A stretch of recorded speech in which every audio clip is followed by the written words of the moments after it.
we are. Phaedrus, one of the longest dialogues we've had to read. Um, I'm gonna I'm, I'm gonna go. We're gonna go a little bit into it. I didn't think it was that mind breaking, that significant of a dialogue. I think there's some really cool points that Plato writes up about love that we're gonna get into. But those are my overall feelings, and you guys can go. If you want to share your thoughts. No, it's okay. You go first. Well, I would say I would put it like it's like a B or C tier dialogue. I'd say like it's not as bad as Phaedrus, but like I don't know, they Euthyphro like. No. So far, nothing has topped Euthyphro. I would put it like. But I would say it does. It does have it. I would say, Paul. Sorry to interrupt. That this dialogue was like the first one I think we saw on love. Tell me if I'm wrong. And I think this is one of many philosophical arguments that people in the Western tradition are going to make about love. And I think Plato is the one that starts it. And yeah, But I still want to add a few things of course. because looking back on it and like because the way this one was different in comparison to the other ones. Because this one, rather than being like a dialogue, it's more like two people giving speeches to each other. Yes. Yeah. Which sounds similar to a dialogue, but is not. Because like there's always a back and forth with the dialogue. This for the most part was like you have these speeches, and then the second half is just Socrates going, and this is how you do rhetoric. This is how you do blah, blah, blah, blah, and that. Also, I am seeing a problem with Plato's writing style. It feels he puts two dialogues together that shouldn't be together. Yeah. Especially because of the switch in subject. Yeah, like Well, it is related. Rhetoric is sort of related to that dialogue, and that they give these big rhetorical speeches. yes, but like my problem is like with Euthyphro, like obviously it's hard. I'm comparing it to the best one I've read so far. With Euthyphro, it is like a very concentrated point, and everything that's related to that point. And it's succinct, yeah. Yeah, and you could see how in Euthyphro everything is related to each other. This, like, yeah, sure, you could see how this could go to that, but like, they're just like talking about love and talking about rhetoric are just too thematically different that you could be adequate in exploring both of them in one dialogue. Yeah. Well, let's get into it. So obviously the dialogue is about love. It starts. Yeah. I would say it's about love and rhetoric. And Rhetoric, yeah. But I was very shocked because I didn't know this was true at the time. A homosexual type of love, one that was practiced in ancient Greece, right? We read it. So it's sort of weird, where like an older man would at some point adopt a younger man, like a teenager, adolescent. Yeah. Teach them what it is to be a citizen, teach them rhetoric, sort of do what somebody like Aristotle or Plato would do to a student in that sort of sense. But the only difference is they would also have sexual relations at the same time. However, I would like to add that it's not much that that man is adopting them. It's more in the case that like you just have an older person kind of courting the adolescent. It's I don't want to say consensual because you can't consent. But this is like along with others, like especially when we read Herodotus and he was comparing cultures. This was one of the big ones where it was like, wow, sure, ancient Greece starts in the Western tradition, but they are also have these cultural things. They have their own succinct culture that's so different from ours that they can have a practice like this. and is considered morally acceptable, whereas through our modern lens, we easily could view it as possibly exploitative. Um, but this is something that they don't bring up in when we went to elementary school.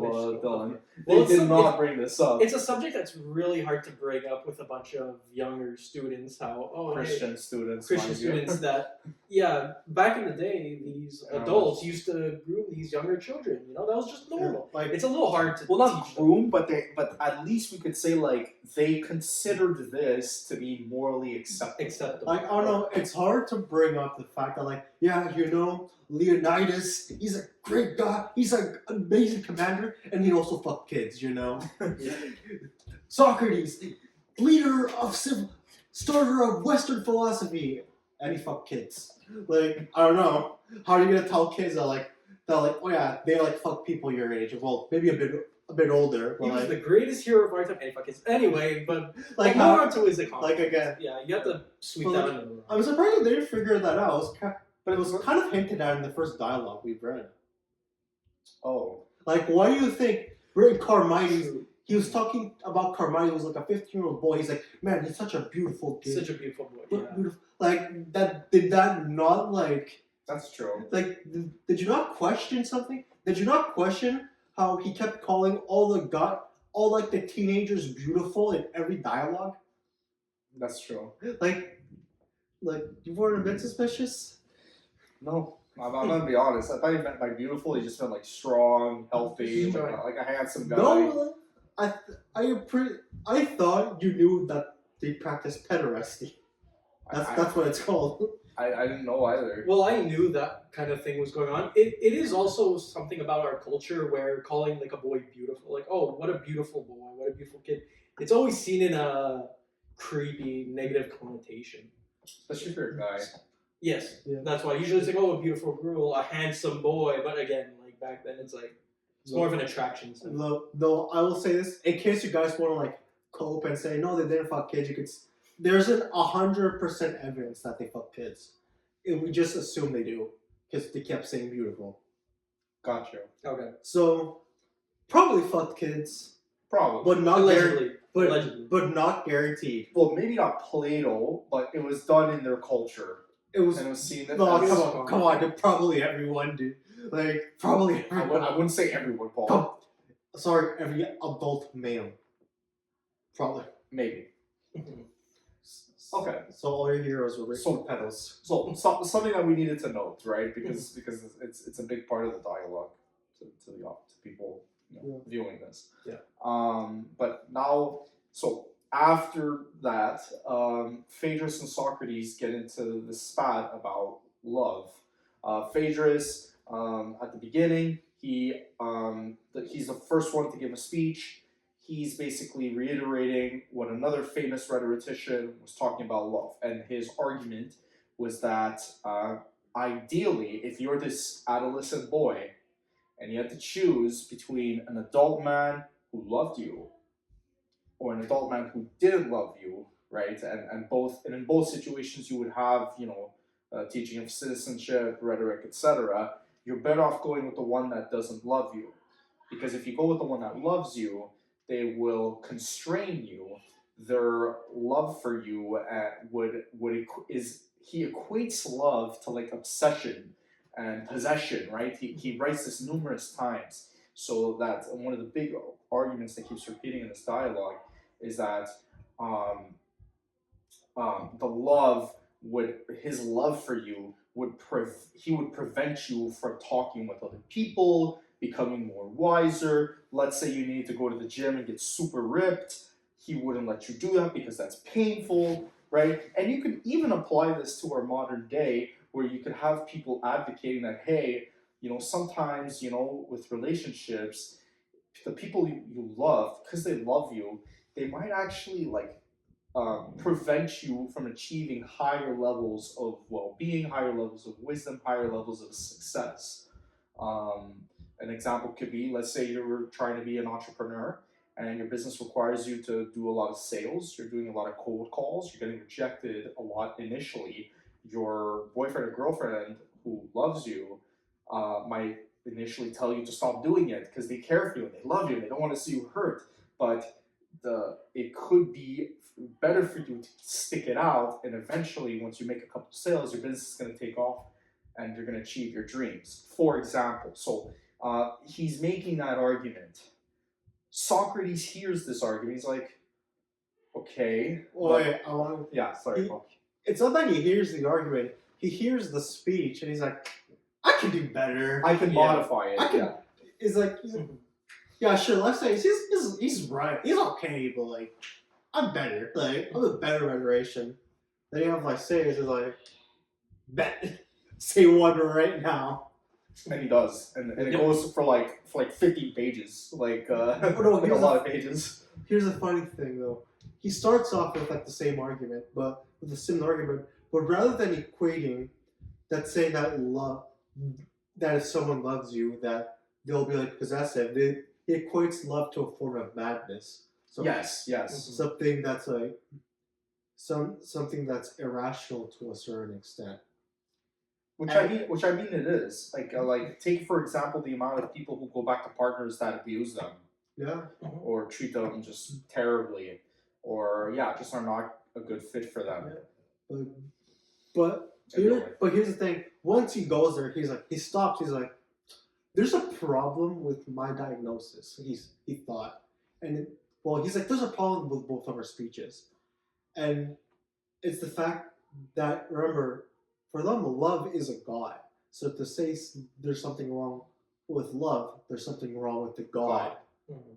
So Which sort of which when I was getting to that part, that sort of contradicts Euthyphro, because it's not like Euthyphro, they at the end, after sort of having that dialogue about whether morality comes from God or not, they concluded,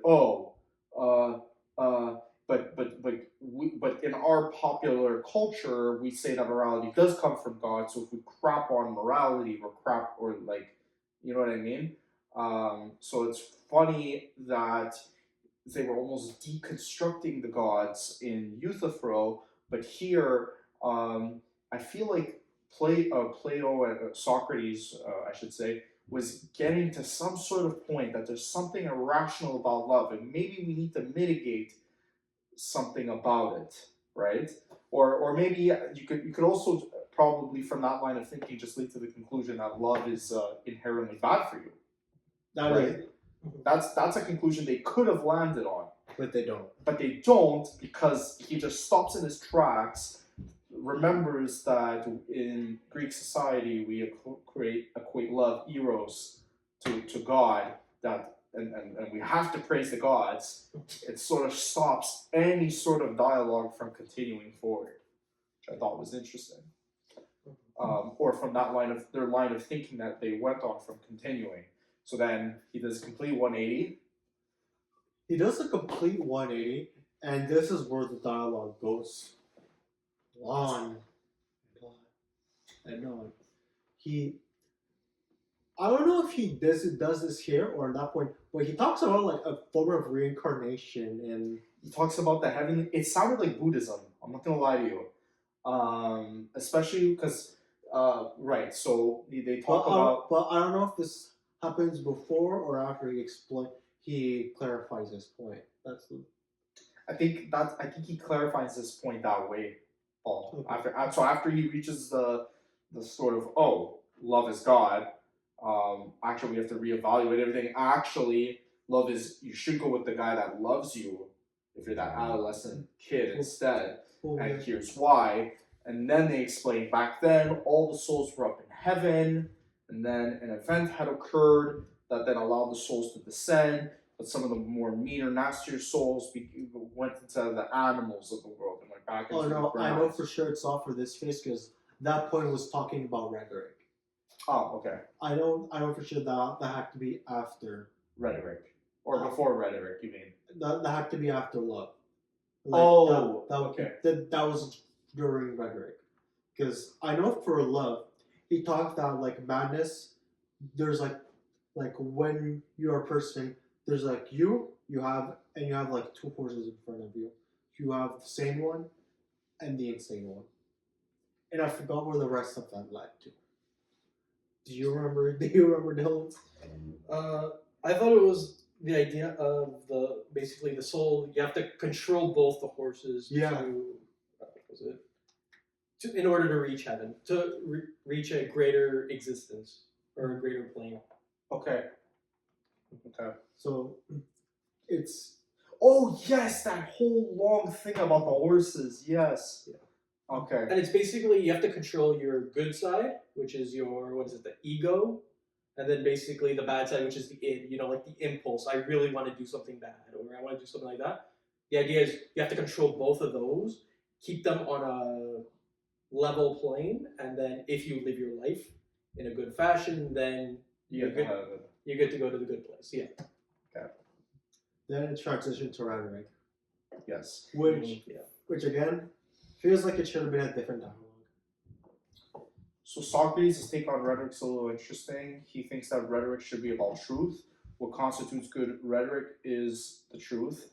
A lot of people could read. Yeah. Well, it's not just that. It's not just that he thinks rhetoric should be truth. He just thinks the truth is more persuasive than the false. Like That false arguments and twist. Which I gotta say, listen, I feel like if a modern person were to read this, they would instantly look at our current era and think, oh my god, we are instantly lacking this. But I do think that Plato was wrong, in my opinion, about rhetoric. I think the rhetoric, obviously, okay, if the morally correct thing is to base your rhetoric on truth, but what persuades people is quite honestly not the truth necessarily. It's just motivated reasoning. You telling them what they want to hear, telling them a good story that makes them either feel like victims that then need to go do something in order to feel better about themselves, or that they are the best people, they're champions, and they deserve, let's say, in a political sense, they deserve all the rights and powers and privileges that are entitled to them. So an example could be, let's say we're in a society that owns slaves, and there's a big debate on whether we should free said slaves. If you were to give, and this is a huge part of that second half with the rhetoric half, is that Socrates or Plato believed that when you speak rhetoric, you have to base it on your audience. yeah. So in that case, if you're speaking to, let's say, an audience of slave owners, you would talk about how they're entitled to all the privileges they deserve, that slaves are inherently unequal, they're inherently inferior to us, we have every right to own them, and they would applaud you. Even if instead, and that would get you better points, with the slave owning audience, than if you were to tell them the truth, which is probably either their slaves are maybe of equal intelligence to us, or it looks like they're not of equal intelligence to us. Maybe it's because we're depriving them of literacy. So maybe we should just do an experiment, give them a shot, and see what happens. You say anything like that, they're most likely not going to like that because it goes against their interests. So that's where I think Plato, that's something that Plato needs to acknowledge that he doesn't. But I do like that Plato is sort of adhering to like this moral high ground of rhetoric being about truth, and it makes sense, right? Because Christianity, which is a lot of the base for our modern morality, a lot of its philosophical tradition comes from Plato and Aristotle. So that's why a lot of like the higher morality things sound kind of familiar to us.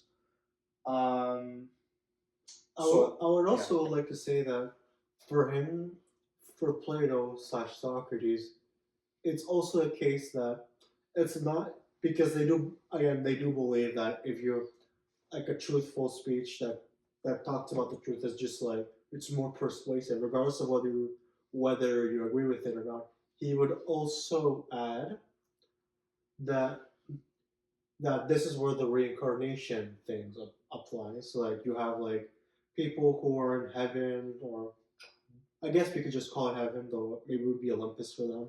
Who knows? And everyone used to be there. Now they're down to earth, and through like every 1,000 years or so, they would be reincarnated as a person. Yeah. And it's like, and if you can be a good person or be closer to the gods for 3,000 years, you will be back in heaven or so.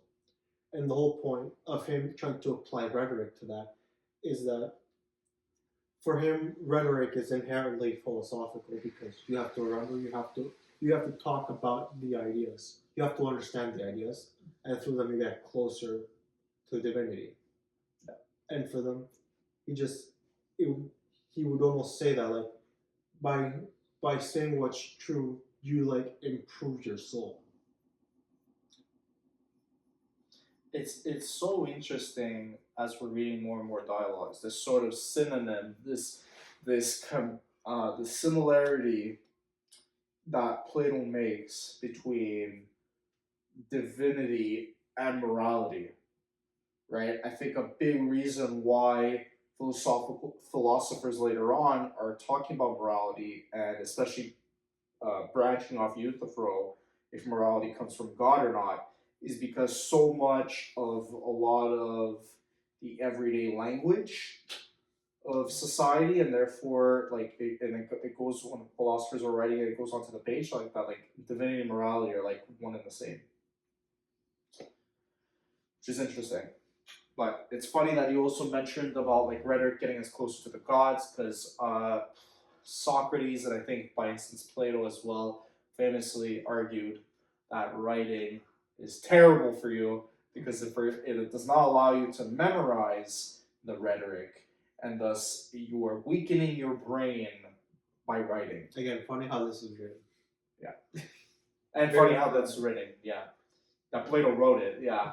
Well, I think it was Socrates. If that was like, I know that was. That could have been one of Socrates' honest arguments. That was Socrates. Like, I'm pretty sure Plato has to disagree with it due to the fact he's writing it. Yeah. Yeah, that's true. And other than that, the conclusion. How does the dialogue conclude again, guys? They pieced out of where they went. Yeah. Mm-hmm. How it usually ends. How it usually ends. Yeah.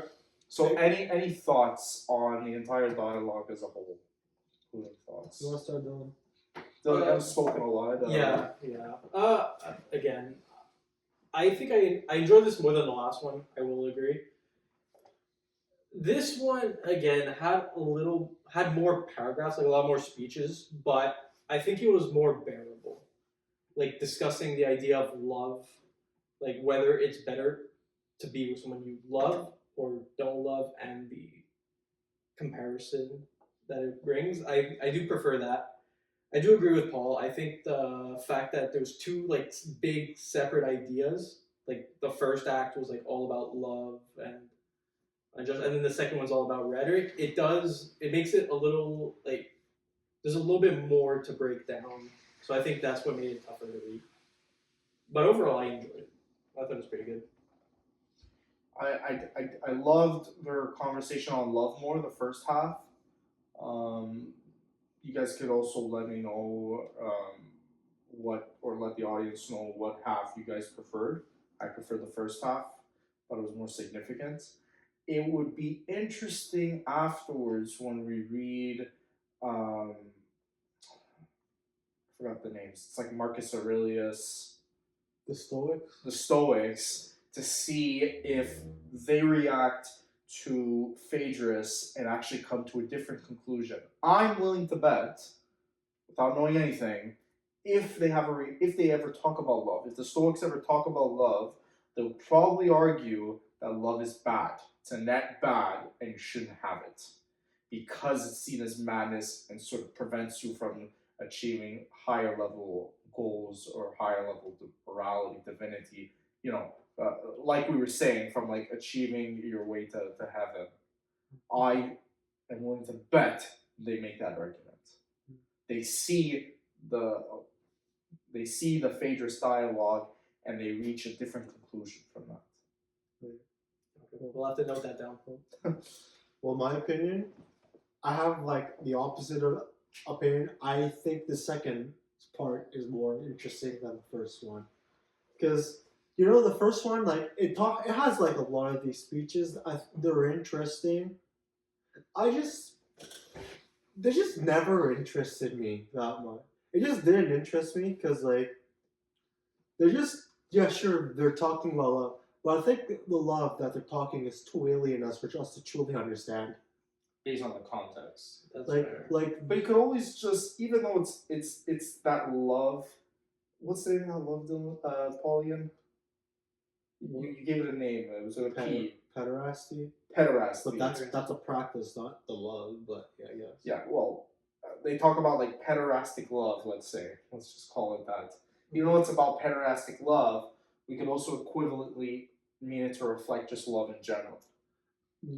Well, it's also the case for me. It's the case that like what? How much was like the love section? Like 20 pages, 15. Yeah. Here's the thing: the fact that we couldn't talk that much about the love, and it was 15 fucking pages. That tells a lot about the dialogue. I don't know. I got but to me, it's just the fact that they stopped at love is God is very, very interesting to me, and I wonder if somebody's also going to make the same. If somebody also comes down with some arguments about God and love and the relation between the two. And for me, here's the reason why I prefer the rhetoric part is because for me the most interesting parts of Plato is when it's dealing with morality and it's with dealing with what their conception of the soul is. That's why I find the second part more interesting because when he talks about rhetoric, he talks about what it means to be like a good, what it means to have, what it means for their notion of a soul, and how I guess to improve it or be closer to it. For me, it's more interesting because it talks about metaphysics, which I'm more interested in. Well, that's something that we're definitely going to get more into, especially with Aristotle. Aristotle. Okay. I mean, any other thoughts, guys?